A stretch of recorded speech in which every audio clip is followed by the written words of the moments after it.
ಇನ್ನು ದಿಲೀಪ್ ರಾಜ್ ಅವರ ಸಾವಿಗೆ ಕಾರಣ ಏನು, ಹಾಗಾದರೆ ಅವ್ರ ಪತ್ನಿ ಹೇಳ್ತಿರೋದು ಏನು, ಇದ್ರ ಬಗ್ಗೆ ಸಂಪೂರ್ಣದ ಮಾಹಿತಿ ನಿಮಗೆ ಕೊಡ್ತೀನಿ. ಅದಕ್ಕೂ ನಮ್ಮ ಚಾನಲ್ ಸಬ್ಸ್ಕ್ರೈಬ್ ಕೊಡಿಸಿದ್ರೆ ನಿಜಕ್ಕೂ ಕನ್ನಡ ಸಿನಿಮಾರಂಗಕ್ಕೆ ದೊಡ್ಡ ಮಟ್ಟಿಗೆ ಶಾಕ್ ಆಗಿದೆ ಅಂತಲೇ ಹೇಳ್ಬೋದು.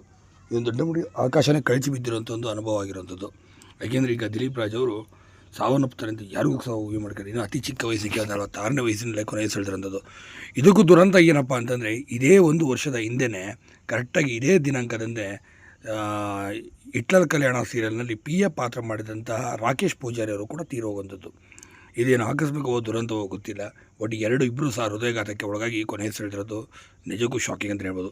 ಹಿಟ್ಲರ್ ಕಲ್ಯಾಣದಲ್ಲಿ ಇಬ್ಬರು ಕೂಡ ಒಂದೇ ಪಾತ್ರ ಮಾಡಿರ್ತಾರೆ. ಇನ್ನೊಬ್ಬರ ಪತ್ನಿ ಅದನ್ನು ನೆನೆದುಕೊಂಡು ಕೂಡ ಕಣ್ಣೀರು ಹಾಕುತ್ತೆ. ಮತ್ತೊಂದು ವಿಚಾರ ಹೇಳಿದ್ದೇನಪ್ಪ ಅಂದರೆ ಅವ್ರು ನಿನ್ನೆ ಸಂಜೆ ಇದೇನೋ ಅಂತ ಅಂದರು. ಅದು ಸ್ವಲ್ಪ ಮಟ್ಟಿಗೆ ತೊಂದರೆ ಇಲ್ಲ, ಬೆಳಗ್ಗೆ ಆರಾಮಾಗಿ ಹೋಗೋಣ ಅಂತ ಅಂದರು.